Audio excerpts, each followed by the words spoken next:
Hola amigos, ¿qué tal? Stuart here from Spain Speaks with an update video today, a bit of a week in review video while I go for a walk, do something different today. I'm going to go cross country.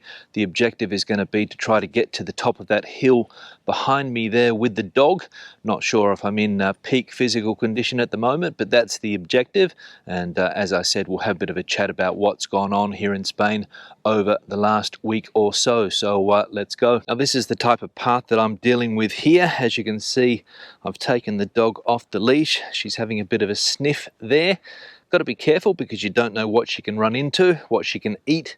So always have to be vigilant. And as I said, the objective is to get up to the top here, but that's what I'm dealing with. So hopefully it won't be too hard, and I'll be able to get to the top with relative ease. Okay, halfway up the hill here, I'll give you an idea of the views that I've got. Madrid is in that direction there. Can't really see it very clearly because of the smog. And if we have a look here at my local neighborhood, I'll just pan the camera around there. In the background you can see there is a regional park, and that's the type of housing that we have in this part of Madrid. And of course down there the caravans. Now the biggest story that caught my attention this week here in Spain happened earlier in the week. I think it was Monday or Tuesday. The Andalusian government decided to go down the same path as Madrid and announced that they are going to reduce taxes in that autonomous community. For example, wealth tax. There are other taxes that they talked about reducing as well, but wealth tax was the main one. And the objective, of course, is to bring some of the big fortunes around Spain that have maybe Andalusian origins back to that part of the country, because for many years the wealth tax in Andalusia didn't really make it a good place to have your money, let's say, if you were rich. And the idea that Mr. Moreno has is to get people to bring their money to that part of Spain, bring it from places like Madrid, where there is no wealth tax currently. And as I said, Mr. Moreno seems to be following the Madrid path. And the funny thing is that another region here in Spain, Murcia, which is also controlled by the Partido Popular, because remember that all of these areas that are talking about reducing taxes are controlled by the Partido Popular.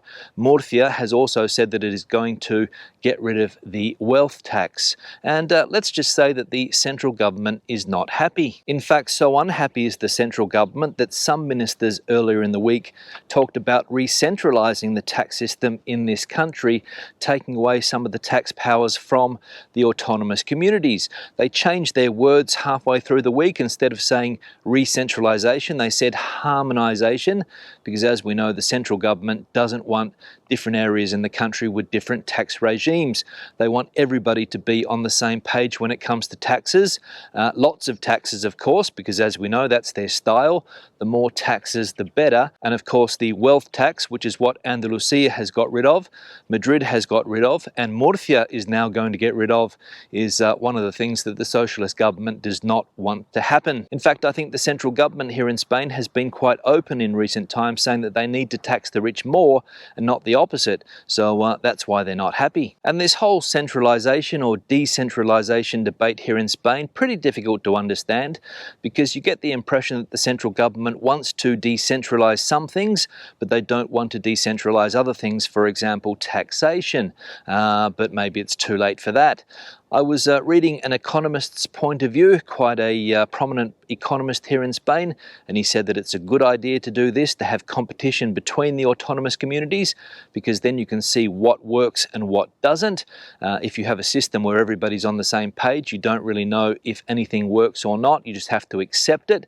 But if you get places like Madrid with different tax regimes, places like Andalusia with different tax regimes, and it is successful, then maybe you can change the model in other parts of the country as well.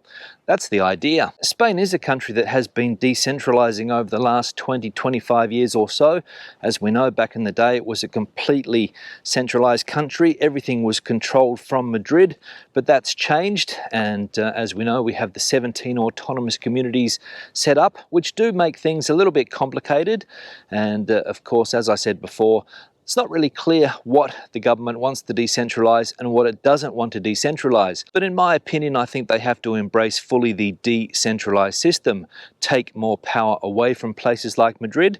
But hey, it's a debate. Let us know what you think about the topic. Now I have to get up this part of the hill here, which looks a little bit tricky. The ground doesn't look very stable, but let's give it a crack. See if we can get up the hill here. The dog's halfway up. She's not having any problems. But whether I get up or not is a different story. Okay, I'm stuck here. Let's see. All right, there we go. Didn't prove to be too hard in the end. And up here, the views get better and better. Now, there's been a few comments left on the videos in recent times about people complaining about the cost of car hire in Spain, people complaining about the cost of hotel rooms, people complaining about the cost of flight tickets, all of these things, because as we know, inflation is out of control and these things have been affected. People asking me what's the best way to get the best deals when it comes to car hire or car rental in this country. And to be honest, the only way I think you can get a good deal is to use a VPN.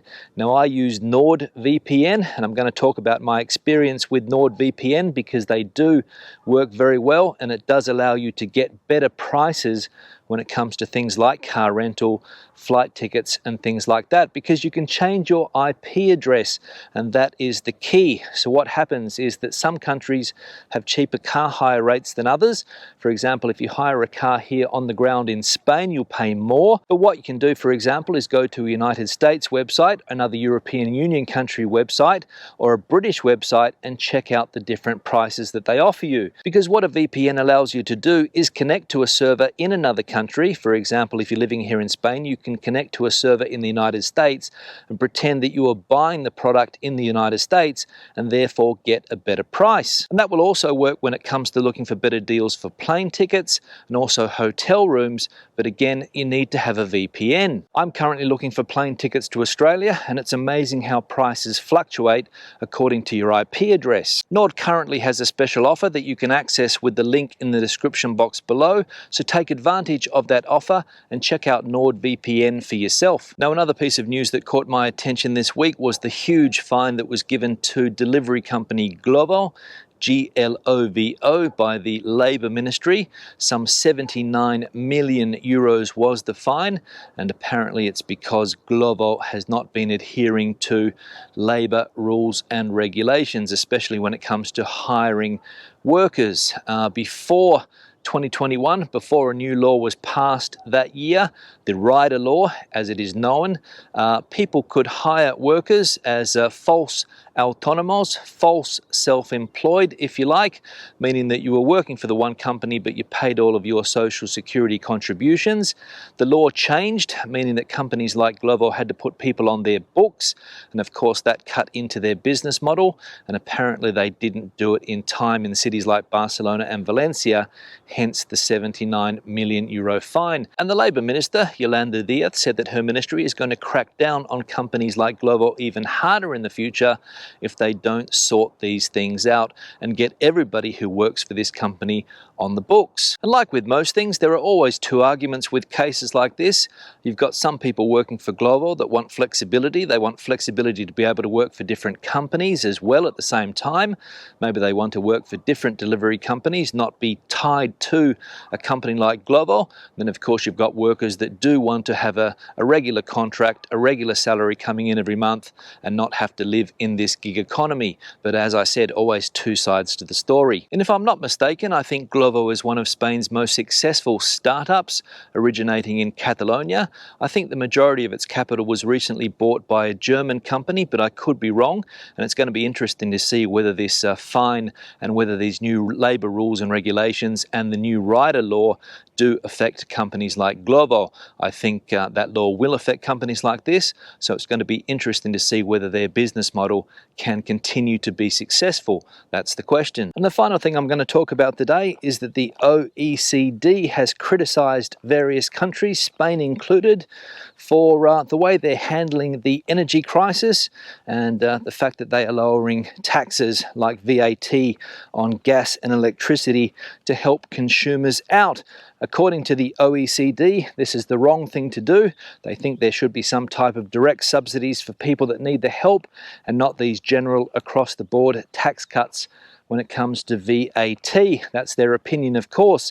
They think that it will make the situation even worse, that it will prolong the inflation that we have, and it's not a way to bring inflation down. So some interesting feedback there from the OECD to Spain and other countries that have gone about lowering taxes when it comes to energy. So we'll see what happens, whether the current government follows the advice of the OECD and changes the way they are dealing with the energy crisis, because as we know, the government here and many governments around the world desperate to keep people happy when it comes to energy prices, and mainly because there are elections next year. But as I said, time will tell whether or not they take the OECD's recommendations on board. On that note, I'll wrap the video up. Questions and comments, please leave them in the section below. Debate the video out as you normally do. Give it a thumbs up if you liked it, thumbs down if you didn't. I'll see you in the next one. Hasta luego.